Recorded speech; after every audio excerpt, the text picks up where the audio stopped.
दर्शक हो, आता पाहणार आहोत एक सविस्तर बातमी। आध्यात्मिक परंपरा, राष्ट्रीय जागृती आणि सामाजिक सुधारणा यांचा मेळ पुण्यात आहे। त्यामुळे पुण्यात येऊन फार आनंद होतो।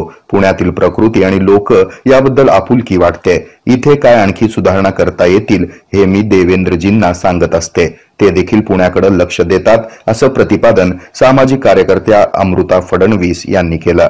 श्रीमती लक्ष्मीबाई दगडूशेठ हलवाई दत्त मंदिर ट्रस्ट तर्फे मंदिराच्या संस्थापिका लक्ष्मीबाई यांच्या स्मृती प्रित्यर्थ 2025 सालच्या लक्ष्मीबाई स्मृती पुरस्कार छत्रपती शिवाजीनगर येथील मॉडर्न महाविद्यालयाच्या लता मंगेशकर सभागृहामध्ये आयोजित कार्यक्रमात प्रदान करण्यात आले। यावेळी राज्याच्या युवा धोरण समितीच्या सदस्या डॉक्टर निवेदिता एकबोटे, श्रीमंत दगडूशेठ गणपती ट्रस्टचे अध्यक्ष सुनील रासने, दत्त मंदिर ट्रस्टचे अध्यक्ष ॲडव्होकेट शिवराज कदम जहागीरदार, कार्यकारी विश्वस्त ॲडव्होकेट रजनी उकरंडे, कोषाध्यक्ष युवराज गाडवे, उत्सव प्रमुख महेंद्र पिसाळ, उप उत्सव प्रमुख अक्षय हलवाई, विश्वस्त ॲडव्होकेट प्रताप परदेशी, डॉक्टर पराग काळकर, सुनील रुकारी, राजेंद्र बलकवडे आदी यावेळी उपस्थित होते। दत्त महाराजांची प्रतिकृती असलेलं सन्मान चिन्ह, रुपये 25,000 सन्मान राशी, महावस्त्र असं पुरस्काराचं स्वरूप होतं। निराधार मुली आणि परित्यक्त्या महिलांसाठी तसंच अनाथ नवजात शिशूंना कायदेशीरपणे दत्तक देण्याचं काम करणाऱ्या महिला सेवा मंडळ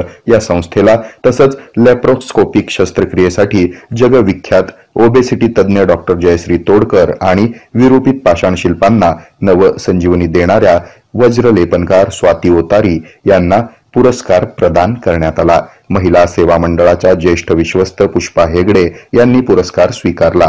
काका हलवाईचे राजेंद्र आणि युवराज गाडवे यांनी दत्त मंदिर ट्रस्टला 51,000 रुपयाची देणगी दिली। तसंच यावेळी संत श्रेष्ठ ज्ञानेश्वर महाराज संस्थानच्या पहिल्या महिला विश्वस्त ॲडव्होकेट रोहिणी पवार यांचा विशेष सन्मान करण्यात आला।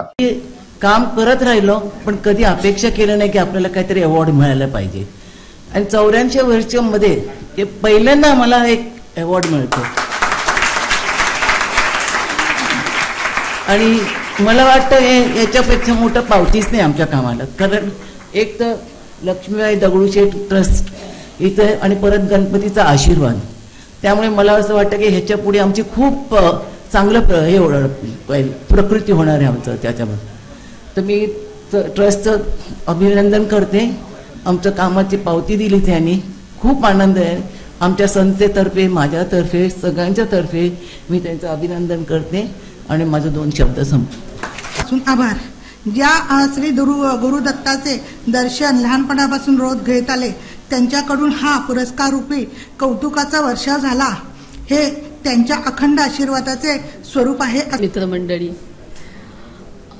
मी सर्वप्रथम सगळ्यांना संडे इव्हिनिंगला तुम्ही इथे आलात त्याबद्दल थँक्यू व्हेरी मच म्हणते आणि पर्टिक्युलरली लक्ष्मीबाई ट्रस्ट जेथे विश्वस्तांनी आमची निवड केली ह्या पुरस्कारासाठी त्यांना मनापासून धन्यवाद देते।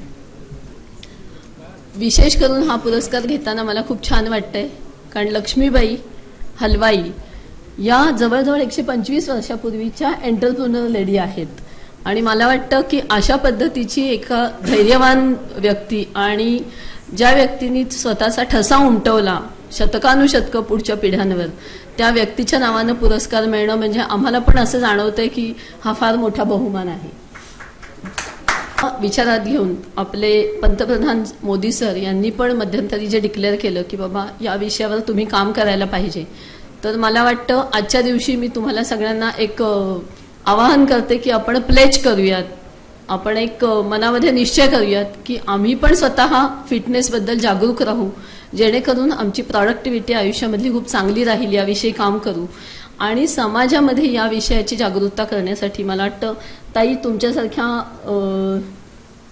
ॲम्बेसेडरची आम्हाला फार मोठ्या पद्धतीनं गरज आहे की जी स्वतः समाजापुढे एक उदाहरण म्हणून येत आहे।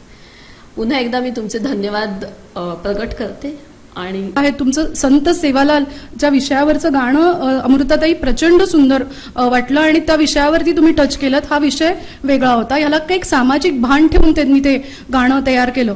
आणि अशा पद्धतीचं काम सुद्धा अमृताताई समाजामध्ये करतायत. तुमच्या येण्याने आमच्या मॉडर्नच्या कार्यक्रमाला, मॉडर्नच्या वास्तूला सुद्धा एक ग्रेस आली आणि आता मला वाटतं की वारंवार आपण आमच्या वास्तूमध्ये यावं. आणि एका मोठ्या कार्यक्रमासाठी मी आमच्या कार्याध्यक्षांनाच विनंती करते की सर आपण मॅडमना बोलूयात एका खूप मोठ्या कार्यक्रमासाठी आणि मुलांना काहीतरी मॅम खूप चांगलं मार्गदर्शन आपल्याकडनं मिळेल अशा अपेक्षेने मी आज आपल्यासमोर आग्रहाचं निमंत्रण आजच देते तुम्हाला.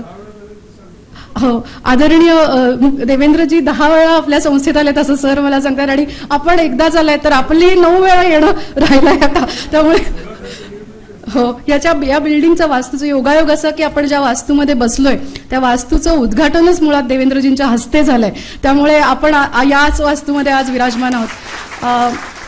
मॅम, खूप आनंद झाला आज तुम्हाला भेटून, तुम्हाला बघून. 128 वर्ष जुनं ही ट्रस्ट आहे. दत्तगुरूंचं जे स्थान आहे आणि दत्तगुरूंची जी मूर्ती आहे, आपण जर मंदिरात कधी गेलो तर ती प्रचंड जागृत अशी मूर्ती आहे. भयंकर पॉवर. ज्यांना अध्यात्माची थोडी ओढ असेल त्यांना तिथे त्या मूर्तीच्या डोळ्यात बघितलं किंवा मूर्तीचं स्वरूप बघितलं एक प्रकारची एनर्जी जाणवते.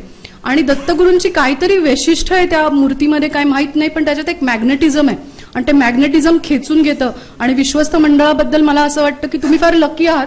तुमच्या काहीतरी खूप मोठं पुण्याई आहे तुमच्या बाबतीत की तुम्ही त्या दत्तगुरूंची सेवा करू शकताय. आणि आमच्यासारखी लोक तिथे फक्त दर्शनाला रांगेत उभं राहून दर्शन घेण्याची इच्छा प्रकट करतात, मात्र तुम्ही विश्वस्त आहात. काहीतरी खूप मागच्या जन्मीचं पुण्य ते थोडंसं आम्हाला पण द्या, त्यामुळे आमच्या हातून काहीतरी चांगलं कार्य घडता येईल असं आम्हाला वाटतं. मला आज या कार्यक्रमाला प्रमुख अतिथी म्हणून आपण बोलवलं. विशेष निमंत्रित सदस्य म्हणून एक महाराष्ट्र शासनाची युवा समिती आहे, युवा धोरण समिती आहे, त्यावर माझी निवड झाली म्हणून आपण मला कौतुकाने बोलवलं. मी तुमच्या सर्वांमध्ये परत एकदा सांगते की खूप लहान आणि छोटंसं कार्य करू पाहणारी एक मुलगी आहे आणि आपण माझं कौतुक करताय ह्यात मला खूप भरून आलंय. मी आपल्या सर्वांचे मनापासून आभार मानते. दत्तगुरूंच्या चरणी माझा नमस्कार अर्पण करते आणि मला इथे बोलवल्याबद्दल परत एकदा सर्वांचे आभार. इथं आल्याबद्दल आपल्या सर्व प्रेक्षकांचे आभार मानून माझ्या वाणीला विराम देते. धन्यवाद. हा धनादेश. या बातमीचं संकलन केलंय संजय कुलकर्णी यांनी. हे आहे मेट्रोकास्ट केबल नेटवर्क आणि आपण पाहत आहात the news plus. News plus बरच काही.